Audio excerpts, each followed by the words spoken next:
The message lit up her phone while it lay between us. A small, treacherous glow, like a match struck in a dark room. She was in the shower, steam crawling under the bathroom door, the house breathing softly around me. I wasn't meant to see it. Fate doesn't need permission. He's so busy with his sick mother, he barely notices I exist. I read it once. Then again. The words didn't sting. They calibrated. I turned the phone face down and listened to the water stop. Listened to her hum, careless, unafraid. In the hospital that morning, I had watched my mother struggle for breath, her hand thin as paper in mine. I had promised her I'd be back soon. I hadn't promised anything else. My wife stepped out wrapped in a towel, eyes bright, unburdened. She smiled like nothing in the world was wrong. I smiled back. That was the moment something hardened inside me. Not heartbreak, not anger, focus. People think grief makes men weak. It doesn't. It makes them precise.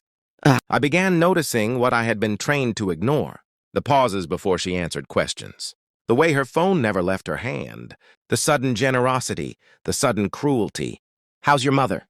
she asked one evening, already bored with the answer. I told her she was stable. A lie, but a useful one.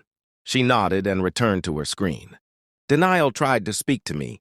I silenced it. I am a lawyer. I do not argue with facts that haven't arrived yet. Instead, I observed, she dressed better for errands, laughed more at messages than at me, touched me like a chore. One night, she said a name in her sleep, not mine. I lay there staring at the ceiling, letting the room fill with quiet conclusions. Still, I didn't confront her. Suspicion without proof is just noise. Then my son called. He handed the phone to his wife, cheerful and sharp as broken glass. "If you want to join Thanksgiving, come wash the dishes," she shouted, laughing like it was a joke everyone should enjoy. I pictured their house, their comfort, their assumptions. "Enjoy," I said. She hung up. That word followed me back to the hospital, where my mother slept beneath humming machines, unaware her suffering had become someone else's excuse. I felt something twist. Not rage, resolve. I began my work quietly. Phone records first. Metadata doesn't lie, it only waits. Late-night calls routed through apps she claimed not to use. Hotel Wi-Fi pings, patterns repeating every Tuesday. I hired a private investigator I once dismantled in court. He didn't ask questions. He didn't need to. Photographs arrived in an envelope, thick with betrayal. Her smile was different with him. Lighter, ungrateful. While my mother slept, I sat beside her bed, learning patience from the machines that kept her alive. I ran a DNA test without ceremony. Legal consent is a flexible thing when truth is at stake. At home, I became exemplary. I cooked. I listened. I paid for vacations she never took with me. Inside, I built a timeline. Outside, I played husband. Assets moved silently. Accounts restructured. A villa in Switzerland purchased through channels so clean they gleamed. Stone, glass, distance. My wife complained I was distracted. She was right. I was preparing the closing argument.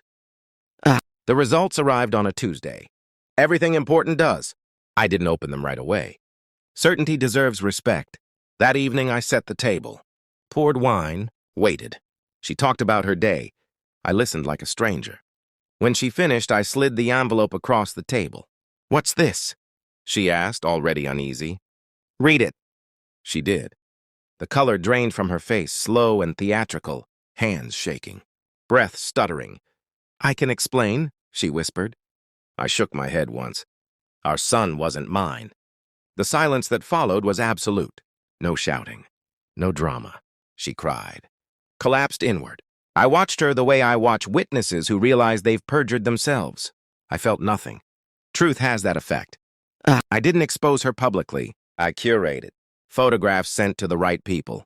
Documents delivered without commentary. My daughter-in-law saw the villa first. Switzerland. The lake. The view.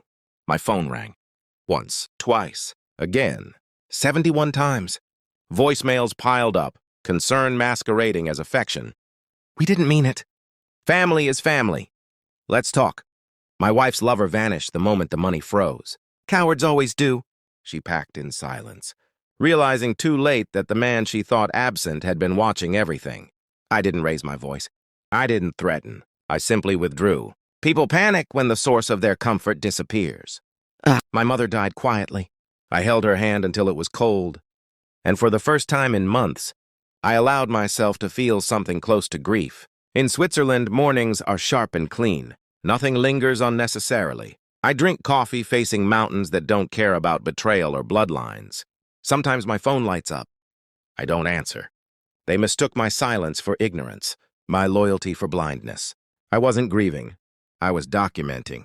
And when the verdict came, I didn't need revenge. I had clarity. I left them exactly where they belonged. On the other side of my life looking in, wondering when the man they underestimated stopped needing them at all.